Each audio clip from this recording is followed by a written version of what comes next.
Le problème le plus urgent à régler est celui des Félagas.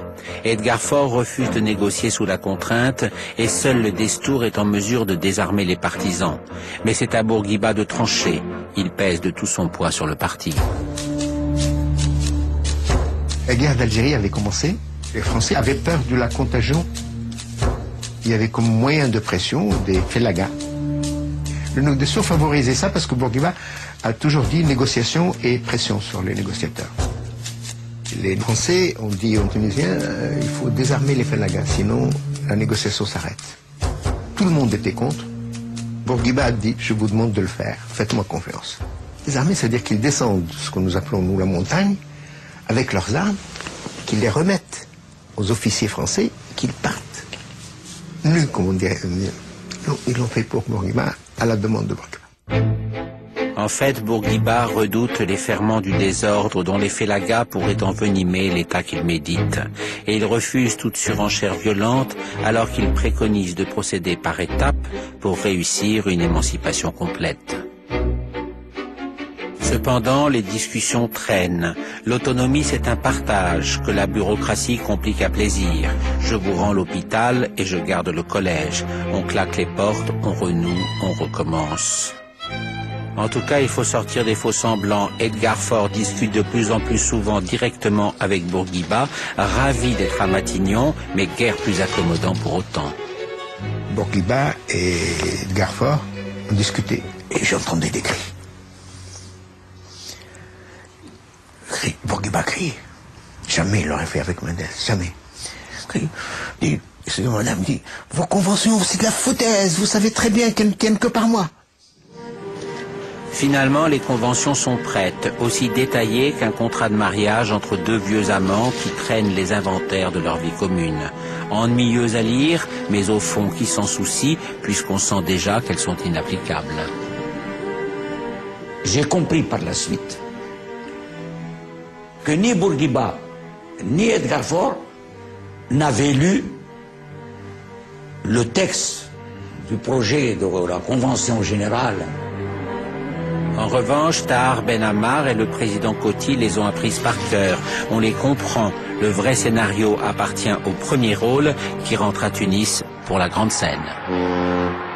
Une flottille surchargée de drapeaux escorte le navire depuis le large et Bourguiba pleure d'émotion en apercevant la multitude qui a envahi le port de Tunis pour l'accueillir. La femme de Farhat Hached, celle de Eddie Shaker, deux victimes de la main rouge, le serrent sur la passerelle. Tout le gouvernement est là, les enfants du Bey et bien des notables qui ne l'avaient pas soutenu jusqu'alors. Yahya Bourguiba, vive le leader, il retrouve enfin la ville qu'il avait quittée 4 ans plus tôt entre deux rangées de gendarmes qui l'insultaient. Il va saluer le Bey, qu'il embrasse comme on retrouve le fils prodigue. Le temps où il lui renvoyait ses décorations pour lui reprocher sa faiblesse est bien oublié. Personne ne songe qu'il n'est encore officiellement rien, puisqu'il est en fait tout, et que ceux qui ont l'air d'être tout ne seraient en vérité plus rien sans lui. En voiture, sur des épaules, à cheval, il parcourt la capitale en folie. C'est le plus beau jour de sa vie, celui de tous ceux qui se pressent pour l'apercevoir, celui de son fils aussi, qui le protège comme il peut de l'enthousiasme collectif. On s'attendait à une très belle réception, mais c'était beaucoup plus. C'est retrouvailles. Comme ça, par lui, c'est beaucoup. C'était fou. Vivre vraiment comme ça, c'est déjà beaucoup pour une vie. C'est rare. Il faut convaincre maintenant les masses impatientes de la justesse d'une stratégie par étapes qui a permis d'éviter une épreuve de force aux conséquences imprévisibles. À Kérouan, la foule lui donne raison, mais au parti, beaucoup se rangent à l'avis de Ben Youssef, qui exige l'indépendance immédiate. Ben Youssef avait marqué, pendant la période de transition, une dépendance très nette vers les mouvements arabistes excessifs qui pouvaient entraîner la Tunisie dans une dynamique dont on ne voyait pas à quoi elle pouvait aboutir. Ce n'est plus son vieux camarade qui revient du Caire, mais son rival désormais qui évite son regard et piétine ses directives. Ben Youssef appelle aux armes contre ce qui reste du protectorat. Ben Youssef cajole le bey pour le ranger dans son camp. Ben Youssef menace de s'emparer du Destour pour se faire reconnaître une victoire qui n'est pas la sienne. Nous avions le sentiment réfléchi que Bourguiba était l'homme de la modernisation de la Tunisie, de la libération de la société tunisienne. Mais Ben Youssef, on avait la nette impression que c'était un homme de conservatisme, un homme qui aurait beaucoup fait de compromis avec les forces de conservation sociale. Au congrès de Sfax, Bourguiba le dit en français, il faut crever l'abcès. Toutes ces tentatives de conciliation ont échoué et il mesure que beaucoup de militants pensent comme Ben Youssef. La stratégie des étapes est un renoncement aux valeurs et aux sacrifices des martyrs du mouvement national. Mais la magie du verbe, la conviction enflammée, arrache une majorité pour exclure Ben Youssef qui s'exile en hâte. Ben Youssef aurait été plus habile, moins arrogant, il gagnait. Et Bourguiba se sentait vraiment très très coincé. Nous étions 2 ou 3 autour de lui, comme il disait des marches. Il a dit, enfin, ce type-là, il faut le tuer. Parlant de Ben Youssef. Alors nous étions à l'époque très jeunes et très... On a horrifiés, on a tous eu des regards et des gestes horrifiés. Dis-moi, enfin, je dis n'importe quoi. C'est rétracté, mais l'idée de le tuer était là. On est plus joyeux dans les comités d'accueil qui saluent les visites en province du résident général de l'autonomie, à qui ces effusions de commandes paraissent extrêmement suspectes. Et si Bourguiba était en train de faire pression sur nous pour se débarrasser des conventions qui se vident chaque jour de leur sens, comme il s'est débarrassé de Ben Youssef? Il m'a répété le mot de Guy Mollet. Mais vous venez de signer les conventions. L'encre n'est pas encore sèche.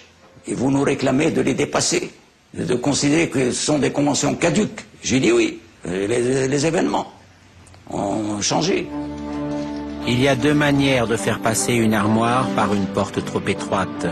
Ou on casse le mur, ou on démonte l'armoire et on la remonte de l'autre côté. Sous l'œil froid de Manji Slim, Tahar Ben Ammar finit de remonter l'armoire en signant l'indépendance. Mais il sent bien qu'on lui reproche déjà d'avoir joué les menuisiers. Il sera injustement sacrifié sur l'autel de la révolution bourguibienne. Il n'y a plus d'obstacle entre le combattant suprême et le peuple tunisien. Enfin presque, si l'on s'en tient à la fiction selon laquelle le gentil papy qui inaugure la Constitution est encore le monarque d'un gouvernement totalement destourien dont Bourguiba est enfin le chef. Les héros de la lutte nationale ne veulent pas de mal au vieil homme fin et délicat qui n'a pas démérité. Ils partagent certes avec lui bien des souvenirs, mais de moins en moins de projets d'avenir. Bourguiba avait peur qu'on revienne sur l'indépendance. Il a été pris d'une frénésie de faire des choses irréversibles très vite. En bourrasque, en effet, Bourguiba déracine le pouvoir des confréries religieuses et sécularise leur domaine. Reconstruit complètement la justice et l'école, instaure l'état civil et promulgue le code du statut personnel qui assure l'égalité des femmes. Bourguiba a considéré que les Tunisiens, dans lui, ne peuvent pas se débrouiller tout seuls. Il a une opinion assez grande de la Tunisie, assez sévère des Tunisiens, des siens. Ça arrive souvent aux grands hommes. Mais l'idée que les Tunisiens pourraient être adultes, démocrates, autonomes, qui pensent plus tard, après que son message aura fait son chemin. Il reste Lamine Bey. Curieusement, Bourguiba persiste à traiter le monarque avec une affection qui semble sincère et à laquelle le vieil homme répond avec la reconnaissance éperdue d'un condamné qui se croit gracié. Si Lamine Bey était resté, ses enfants, etc., tous les opposants au régime de Bourguiba, donc toutes les séquelles du youssefisme, auraient trouvé la protection et le refuge chez la famille Bellica, ce qu'aurait reporté sine die toute réforme fondamentale de la Tunisie, on aurait pataugé dans une situation inextricable. La visite officielle de Mohamed V donne le coup de grâce. Bourguiba s'offusque de devoir monter dans une voiture du cortège au lieu de partager la décapotable du roi du Maroc, qui traite de surcroît son infortuné collègue tunisien avec une courtoisie appuyée dont il se montre plus avare à l'égard du combattant suprême. L'Assemblée constituante planche depuis des mois sans conviction sur un projet de monarchie constitutionnelle. Elle est convoquée brusquement par Bourguiba qui se lance dans une diatribe contre le bey complice du protectorat. Il est moins éloquent que d'habitude, peut-être des souvenirs des temps difficiles où Lamine prenait sa défense. Mais la République est une formalité ratifiée de tout cœur par les belles de Tunis. Il n'y a plus de courtisans, plus de gardes, plus de serviteurs au palais bellical. Juste le dernier souverain fataliste d'une dynastie balayée comme un grain de poussière ottomane. Nous sommes rentrés, nous avons trouvé le bey dans la salle du trône. M. Mestiri, Ahmed lui a lu la décision de l'Assemblée constituante qui proclamait la République, nommé Bourguiba président de la République. Il a dit Allah Ibarak, que la volonté de Dieu soit faite. Allah Ibarak. Et il y avait dehors des photographes de presse. Il m'a dit, s'il vous plaît, Aïchouldi m'a dit, s'il vous plaît, dites aux photographes de s'éloigner. J'ai dit aux photographes, éloignez-vous, sauf celui de la police. Spontanément, j'ai accédé à cette demande, parce que c'est comme ça. Il a demandé ça sur un ton tellement humble que je n'ai pas pu refuser. Et Bourguiba m'a toujours reproché ça. Il a dit, c'est lui qui m'a privé de photos historiques de Lamine Bey sortant du palais de Carthage. Pour les photos.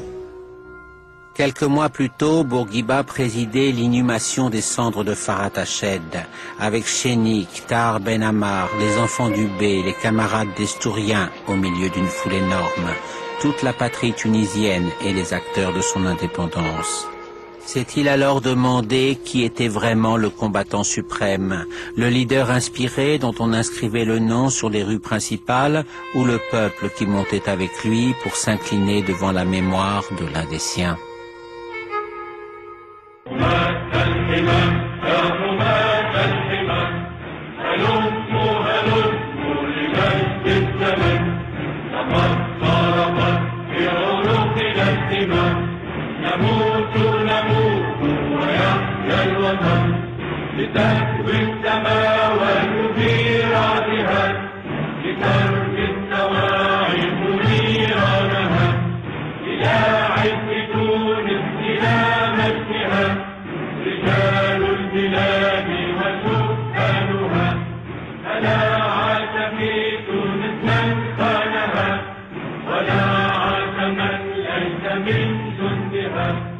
يموت